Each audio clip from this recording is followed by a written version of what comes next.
ఆ పబ్లిక్ ఇక ఇంకొన్ని వార్తలు మిగిలిన్నాయి, అవి చెప్పుకునే దానికంటే ముందుగల ఇక మా ముసల్మూత ఎవరు ఏం చేస్తున్నాడో ఇయ్యాల పిలుద్దాం పాన్రి.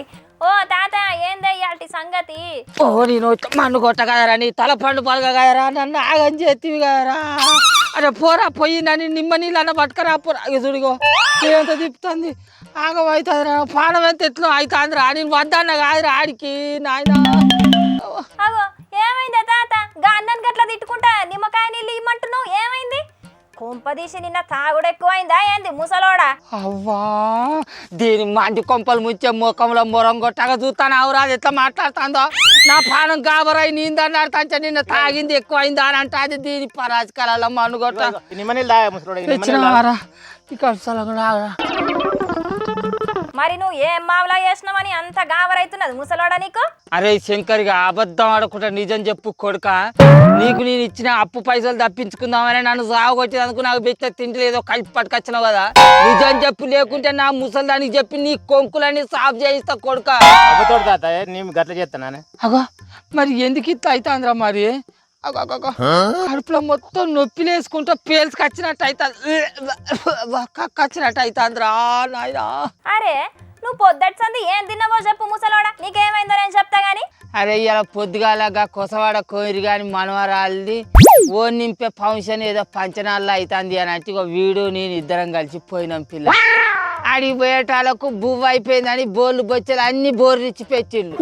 ఇక ఎత్తరా శంకరి మరి ఆకలి బాగాలు అవుతుంది రా, మరి ఏం చేద్దాం రా అని అంటే ఇక గిడ హోటల్ ఉన్నదే తాత, దీంట్లో బువ్వ కమ్మగుంటది అని తీసుకొని పోయి ఇద్దరం ఆకం బాగా బోదిన్నాం గంట.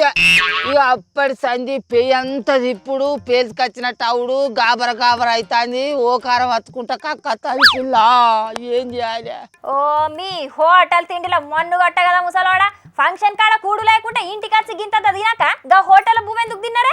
ఎందుకు నేను తింటే ఈ గాడి కొడుకు చూస్తే దిట్టు గిట్ట తగిలింది అయ్యింది. నువ్వు చిన్న మొల్లివని నీకు జిట్టు తగిలిందా గాని ఈ నడుమ చాలా హోటళ్ళల్లో అంతా కల్తీ కూడా పెట్టి కాలబడుతున్నారటనే. నిన్న హైదరాబాద్ ఫుడ్ సేఫ్టీ ఆఫీసర్లు చెకింగ్లు చేస్తే 24 పెద్ద రెస్టారెంట్లలోనే చెత్త ఫుడ్ పెడుతున్నారని తేలిందట. ఎరికేనా? ఓ వాళ్ళ చేతులకు జట్టలు పుట్టగాయనే, వాళ్ళ కడుపు కొట్టగాయనే, మంది పానాలతో ఆడుకుంటే వాళ్ళకేమత్తదే, వాళ్ళ తల పండు బాలుగా. నేను భద్ర అంచుకో ఈ గాడి కొడికే కమ్మకుంటదే బువ్వా. నేను మస్తు సారా తిన్నా అని తీసుకుపోయి నాకు తినబెట్టుకుని ఆ పానాల మీద తీసుకొచ్చి ఏ గాన్ననేం తిడతావు ఈ ముసలోడా? నువ్వు ఒక్క రోజు తిన్నందుకు ఏం కాదు కానీ ఊకో ఇక. అరే అత్త కాదు పిల్ల, ఈ తొవ్వల మీద గ్యారెలు బూరెలు బువ్వలు అమ్మేటోళ్ళు ఎసొంటి పర్మిషన్ లేకుంటేనే అమ్మబట్టే మంచి పానాలను పాడు చేయబట్టే. ఇక వాళ్ళు వాడే నూనెలు అయితే సిలిండర్ కంటే ఈనంగా కర్రెగా కాలిపోయి ఉన్నాయి రాంచను. అసలు మరి ఫుడ్ ఆఫీసర్లు అయిన వాళ్ళందరినీ చెకింగ్లు చేసి మంది పానాలను కాపాడాలన్నా వద్దా మనం ముచ్చట? ఇవాళ వాడిన నూనెనే రేపు, రేపు వాడిన నూనెనే ఎల్లుండి, ఇట్లా రోజుల కమానం గదే నూనెని వాడితే గట్ల సిలిండర్ ఉన్నట్టు ఉండకపోతే ఎట్లుంటదా? రోగాలు రమ్మంటే ఎందుకు రావిగా? వావో అరే శంకరి, ఈ లెక్కన రోజు హోటళ్ళల్లో బువ్వలు తినేటోళ్ళ పానాలు ఎంత ఖరాబ్ అయి ఉండొచ్చురా. ఇంకా తొవ్వల మీద బజ్జీల బండ్ల మీద బజ్జీలు తిని కూడా ఎంతమంది దవాఖానాల పాలవుతాలో ఏం పాడ. అరే మరి మనం ఒక మంచి ప్లాన్ వేద్దాం ఆరా.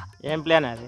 అయితే మనం కూడా ఒక మంచి హోటల్ పెట్టి వెనుకటి తిండ్లు రాగి సంకటి జొన్నలు సజ్జలు రాగులతోటి చేసిన బువ్వలు అండి పెడదాం.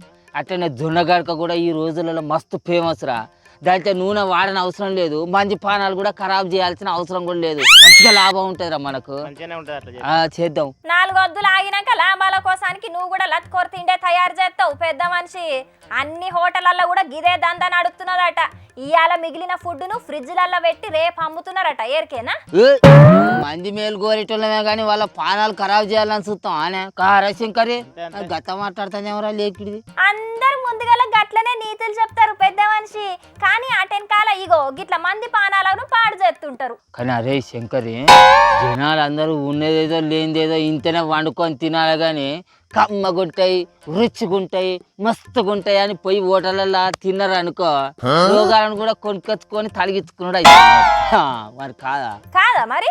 రంగు కలిపిన కారం, నాణ్యత లేని బియ్యం, మురిగిపోయిన కూరగాయలు, ఫ్రిడ్జ్లలో పెట్టిన చికెన్ మటన్ పీసులతోని వండిన వంటలు తింటే రోగాలే కాదు డైరెక్ట్ నరకానికి టికెట్ దింపుకున్నట్టే అవుతుంది. అబ్బా అరే శంకరే, ఇక మన ఇద్దరం హోటల్కి పోయి బువ్వ తింటే నాకు కడుపు నొప్పి లేచిందన్న ముచ్చట ముసలిదానికైతే చెప్పకురు దానికి ముచ్చట తెలిసింది అనుకో ఇంత వండిన గడుకుండగా నిన్ను గక్కడికి పోయి ఎవరు తీయమన్నాడు ముసలోడా అని అది చీపిరి గట్ట అందుకొని దంచిందే అనుకో నాకున్న ఇప్పుడు ఈ కడుపుల నొప్పి కంటే అది కొట్టిన చీపిరి గట్టల దెబ్బల నొప్పి ఎక్కువ అవుతుందిరా నాయను పాపా లేకిడి పడుకో నేను వద్ర అంటే గాడికెడుకో తీసుకుపోయి పానాల మీకు తీసుకొచ్చినావు. చూసిండ్రా పబ్లిక్ హోటల్లో తిండి తింటే ఇషం తిన్నట్టే అంటున్నారు ఫుడ్ సేఫ్టీ ఆఫీసర్లు.